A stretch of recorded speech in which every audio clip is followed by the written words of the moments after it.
Hello, and welcome to episode 2 of Sorastro's Zombicide Black Plague painting series. In this episode we're going to paint the Abomination from Cool Mini or Not's Zombicide Black Plague. To paint the miniature, I'll be taking a similar approach to that explored in episode 1 for the regular zombies, except I'll be giving extra attention to the highlighting stage. This is still aimed at the beginner painter and will hopefully serve as a good introduction to the basics of highlighting. Here's an outline of the main steps. We're going to begin by spraying the figure with a primer. I sprayed mine with Army Painter's skeleton bone, but since we're painting over the skin anyway, you could use any colour you like, although I would recommend white over black. We'll then apply our base colours. I'm sticking to a colour scheme that roughly matches the illustration in the manual, but you could of course choose your own. We'll then coat the miniature with a single wash or a shader, as we did for the zombies in episode 1, which means I'll be using Army Painter's Quick Shade.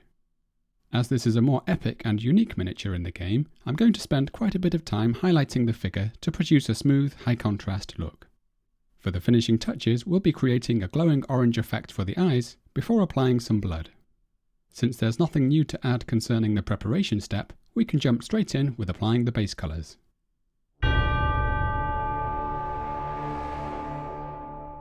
I'm going to begin by painting the Abomination's rope with some Steel Legion Drab. I like to use a fairly large old brush to transfer some paint to the palette and mix in a few drops of water. I'll then switch to a painting brush, in this case a size 2, to collect some paint, some of which I'll unload on the palette or some paper before applying. By thinning the paint, we avoid smothering the details on the miniature, but we'll have to apply 2 or 3 layers to build up a strong tone. We don't need to be too concerned about being neat at this stage, as the surrounding areas have yet to be painted. For the black cowl and footwear, I'm using Vallejo's German Grey, which has a very subtle purplish tint, but pretty much any dark grey colour would be fine.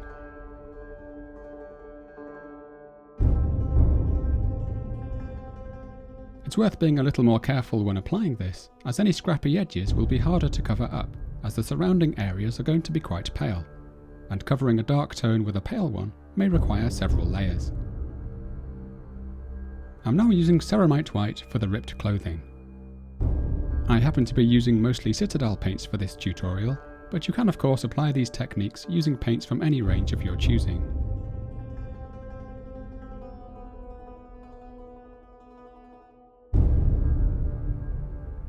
For the green cloth, I'm providing a base coat of Waaagh flesh.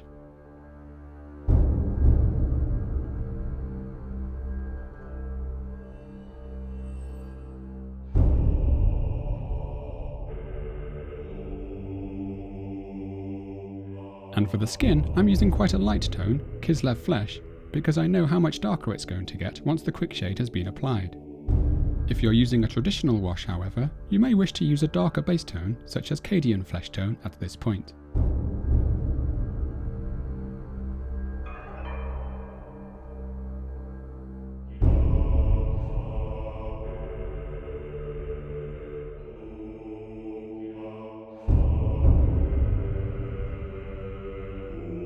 Some retouching may be necessary to achieve a nice, neat finish. For the left leg, which as you can see I only later realised isn't actually skin, I'm using Stormvermin Fur.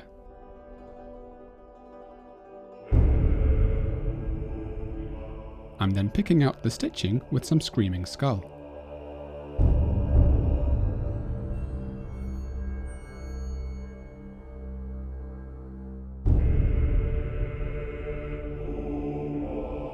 And I'm now going to paint the protruding spines with some Rakarth Flesh.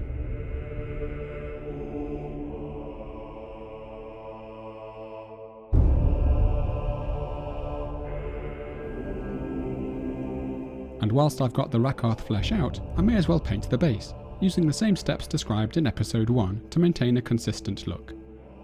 This means after the Rakarth Flesh base coat, I'm going to paint on a flagstone pattern with some Stormvermin Fur.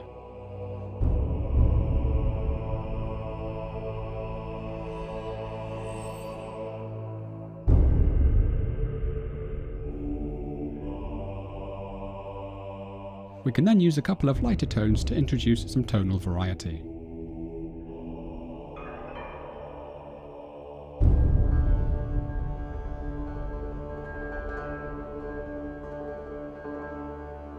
And I'm painting the rim of the base with some Rhinox Hide.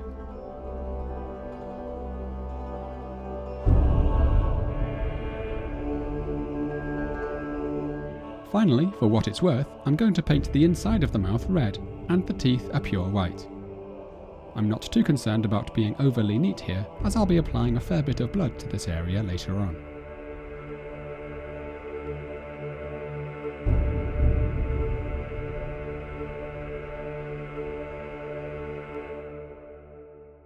And now we're ready to apply the shade.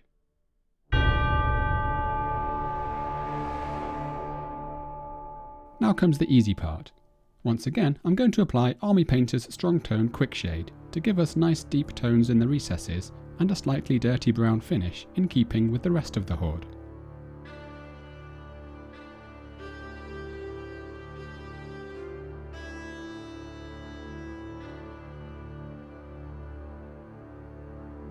As usual, we spend a fair bit of time dabbing away the excess shade from the miniature, before leaving him for 24 hours to fully dry. After that, we can apply a matte varnish to remove the shine. At this point, you could decide to simply add a little blood, and you would already have a great looking abomination that is perfectly good enough to game with. However, the large areas of flesh, full of character and exaggerated muscle definition, does give us a nice opportunity to develop our highlighting skills, even if you're new to the hobby. So if you want to make your abomination stand out from the crowd, and if you're happy to invest a couple more hours into painting the miniature, join me now for the highlighting stage.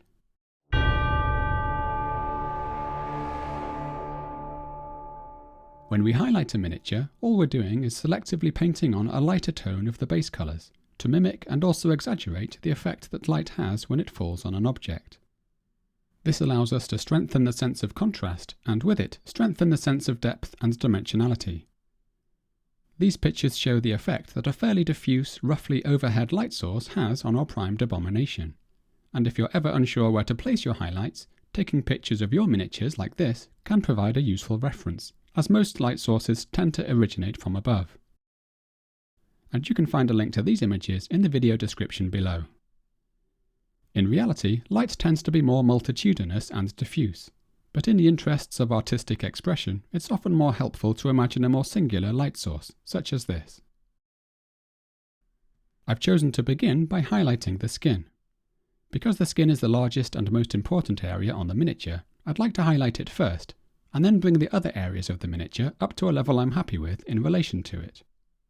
These are the three tones I've chosen to build my highlights up with, and I'm starting with a roughly equal mix of Cadian Fleshtone and Kislev Flesh.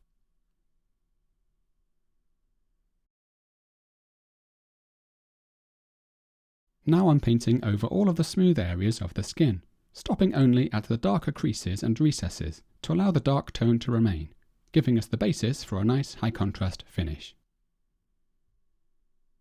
Notice that although the paint is quite thin, it isn't pooling too much or running over the miniature. This is because I've avoided overloading the brush, and using a good quality brush also helps control the flow of paint.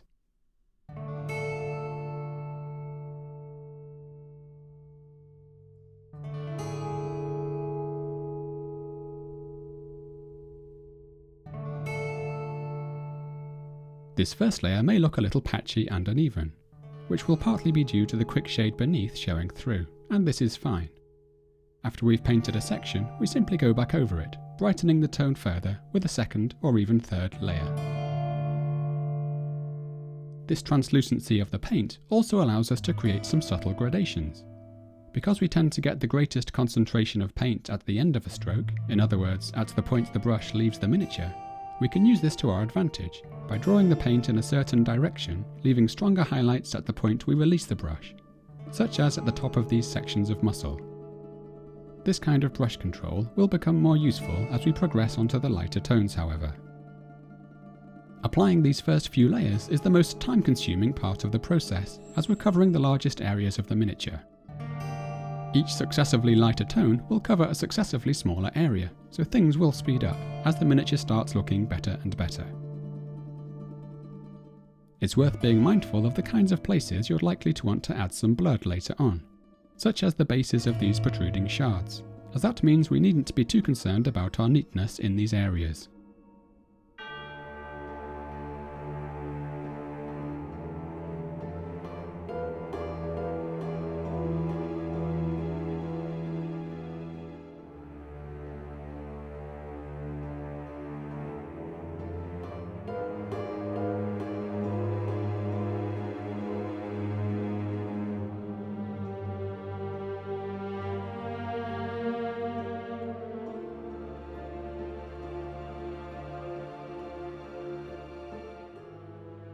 For the face, we want to make sure we hit the top of the nose, the brow, tip of the chin, and the cheekbones.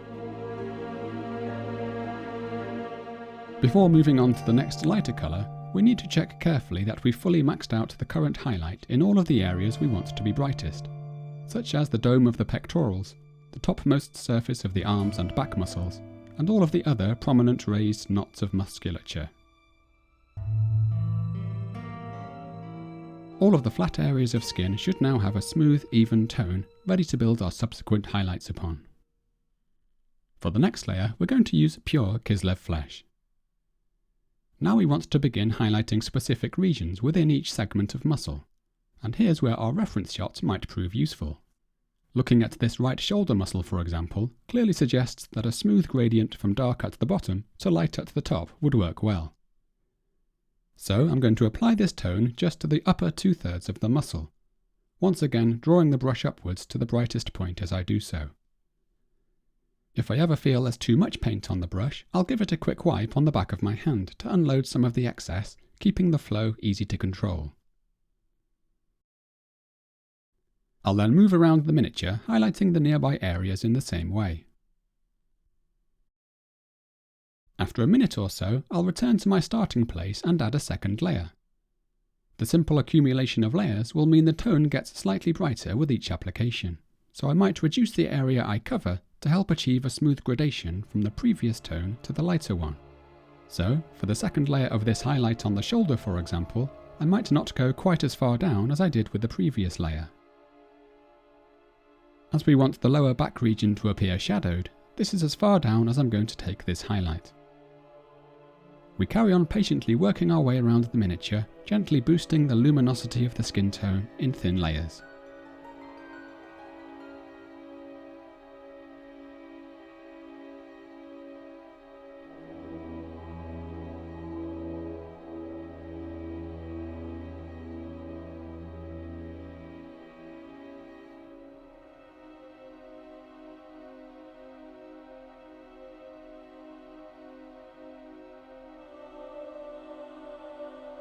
Once again, we make sure the brightest parts of the miniature aren't getting any brighter with our current tone before moving on.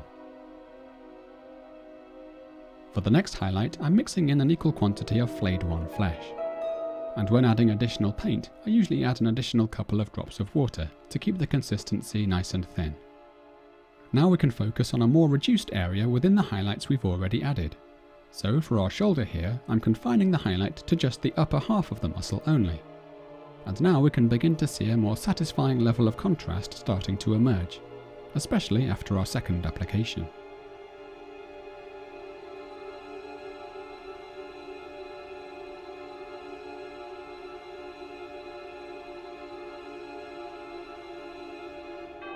Once again, if you're ever in doubt as to where to place your highlights, don't forget you can refer to our reference shots for some ideas.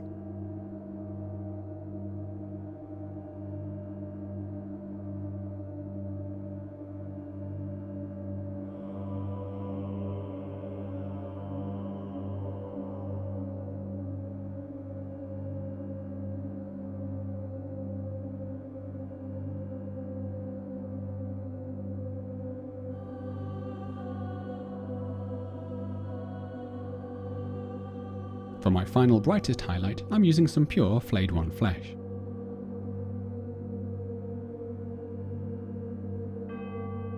And with this, we just want to hit the very brightest parts of the skin.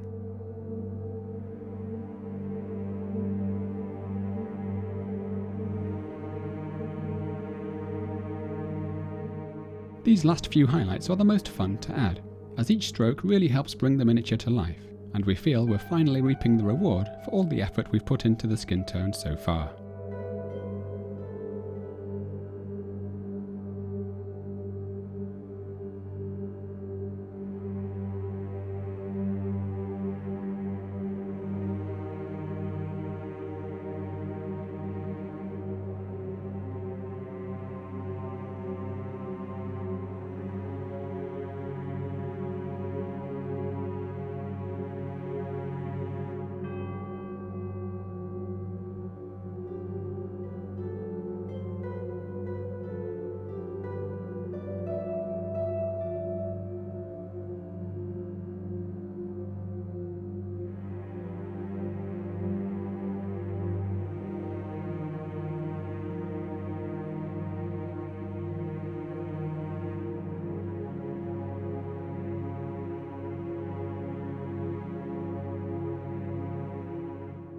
Once again, I'll return to the most prominent highlights several times to ensure I'm bringing the level of brightness up as far as it will go.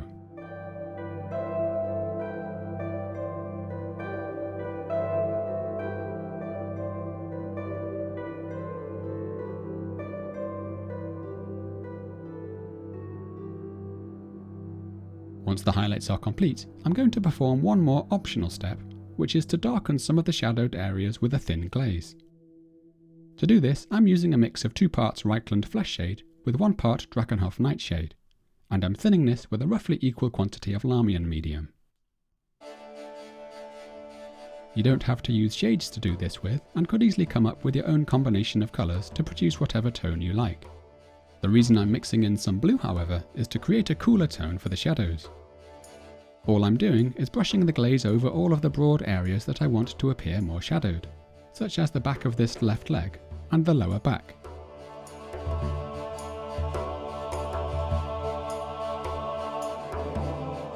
And on the front of the miniature, I'm darkening the abdominal area, which is overshadowed by the jutting ribcage, and the entire underarm region.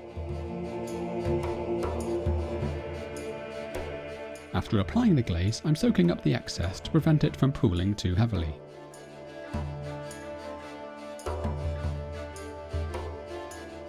It shouldn't take too long to dry, and we can then add additional layers to our liking. Because the glaze is so thin, we can build the effect up gradually and with minimal risk of suddenly overdoing it. We can also use this glaze to do some fairly subtle localized shading of specific areas of the miniature, such as portions of individual segments of muscle. After a couple of layers, we can begin to see some of the cooler tone gently presenting itself in the shadows, helping to give us a richer overall skin tone. And with that, the skin tone is now complete. Next, I'm going to highlight the green cloth, and I'm going to begin with a thinned reapplication of the base tone Waaagh Flesh. Once again, I'm covering any unwanted deposits of quickshade and providing a smooth finish to apply the next set of highlights to. I'm also getting to know the area and starting to think ahead about where I'm going to be placing the brighter highlights in a moment.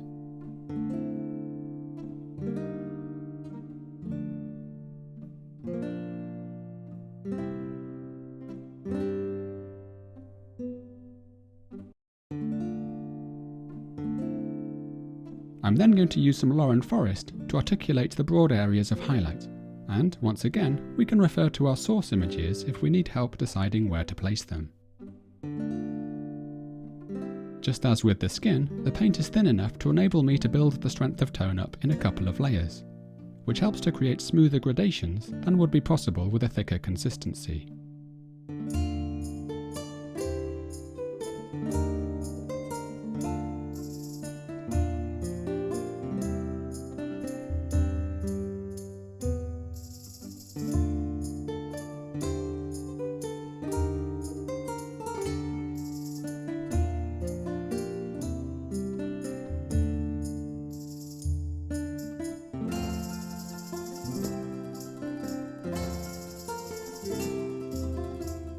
And now I'm using some Elysian Green to pick out the most raised peaks and edges of the fabric.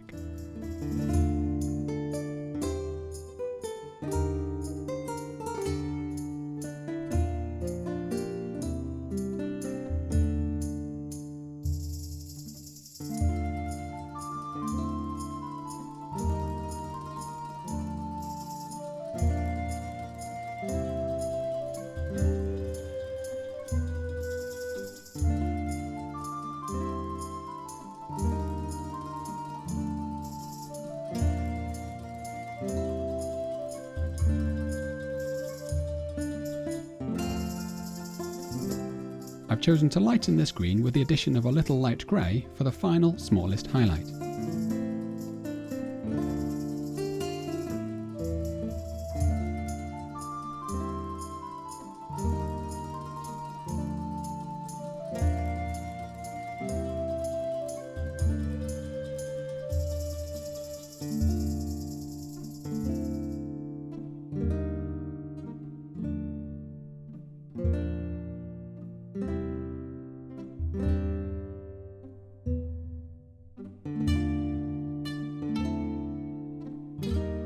Now I'm going to highlight the rope by lightening the original Steel Legion Drab with an equal quantity of Balor Brown.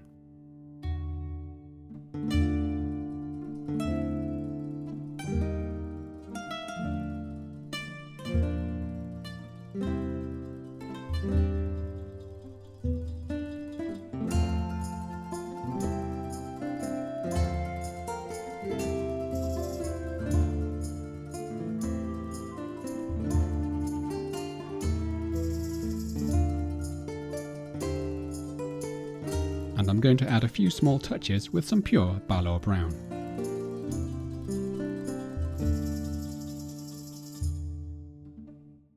For what's left of the white tunic, I'm going to begin with some Screaming Skull. I'm quite happy to leave some of this cloth quite stained and dirty looking, but I would like to brighten the topmost surfaces.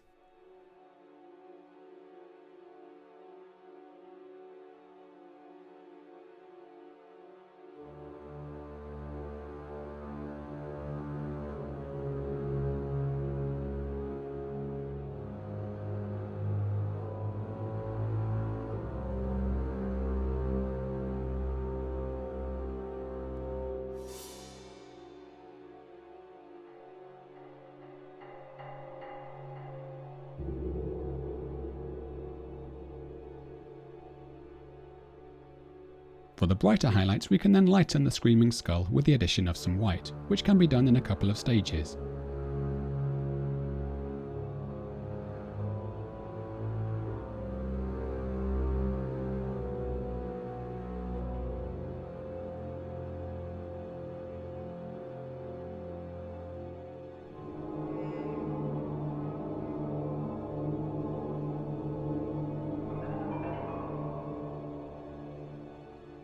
I might also use this to accentuate the stitching on the leggings.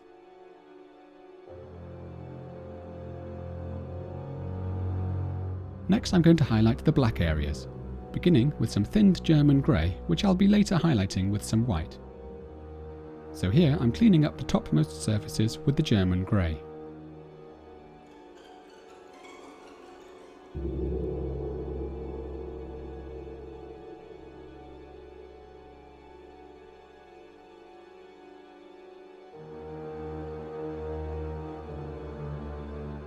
And now I'm adding a little white to begin the highlights.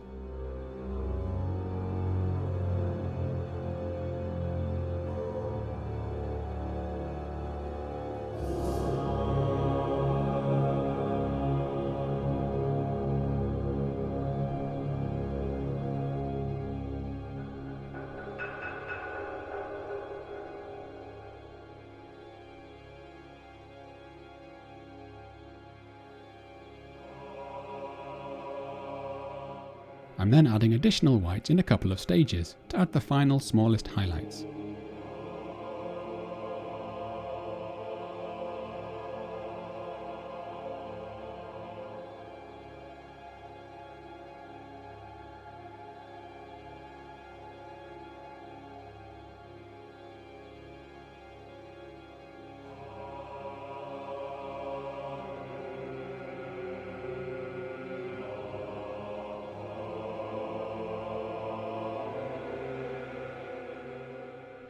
Once again, you can see the size of my highlights reducing the lighter we go.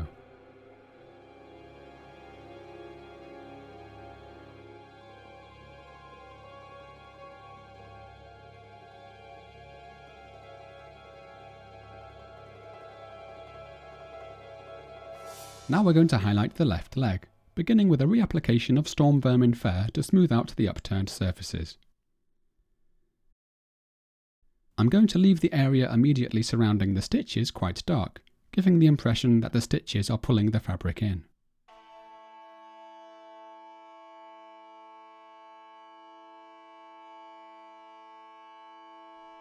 I'm now going to highlight up by adding increasing amounts of Karak Stone in a couple of stages.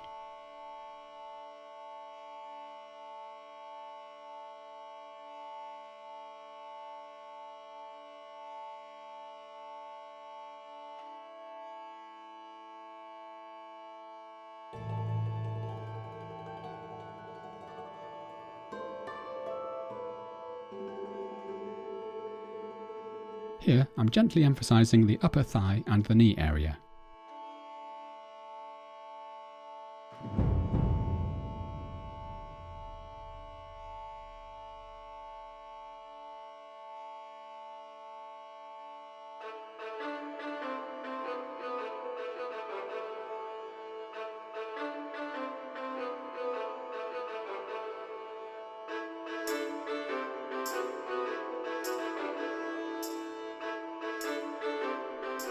My brightest highlight is going to be created with some pure Karak Stone.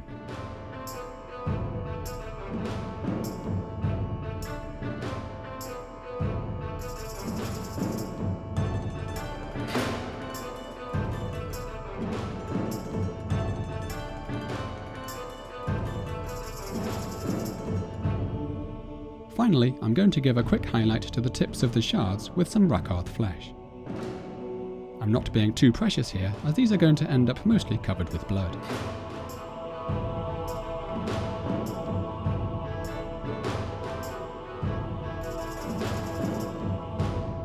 With the last of the highlights applied, we're now ready for some finishing touches.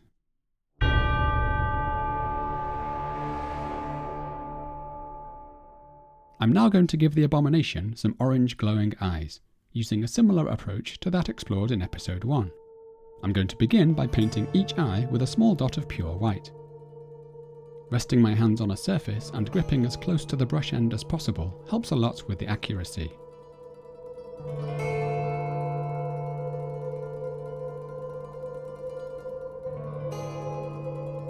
I'm now going to shade the eye down with some Fuegan Orange, taking the shade undiluted directly from the pot.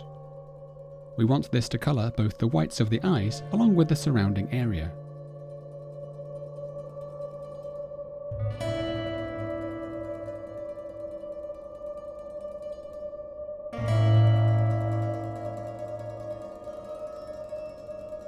We can strengthen the orange tone with another layer or two of the shade.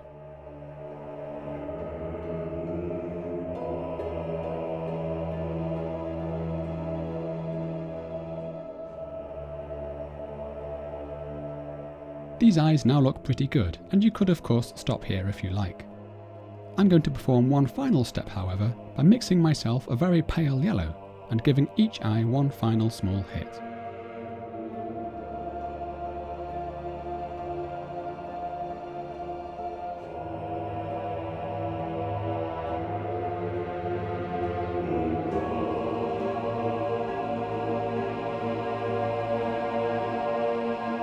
I'm now going to give the figure a final protective spray of matte varnish. And to finish the Abomination off, I'll be using the same recipe described in the previous episode to provide some blood.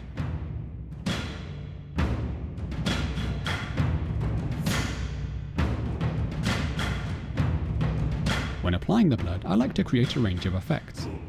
I might stipple it on with an old brush or smudge it with my finger to create various stain and spray effects, as well as painting individual drops of blood and spatter. I also like to create rivulets of fresh blood, like we can see here trickling down the forearm.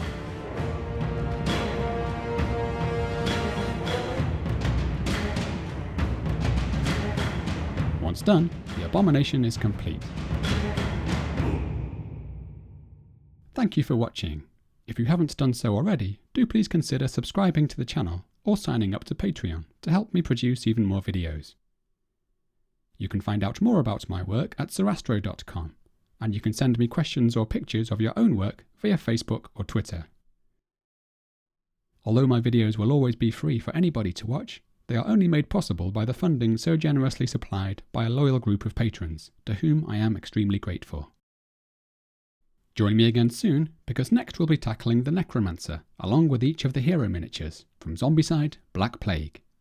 Happy painting!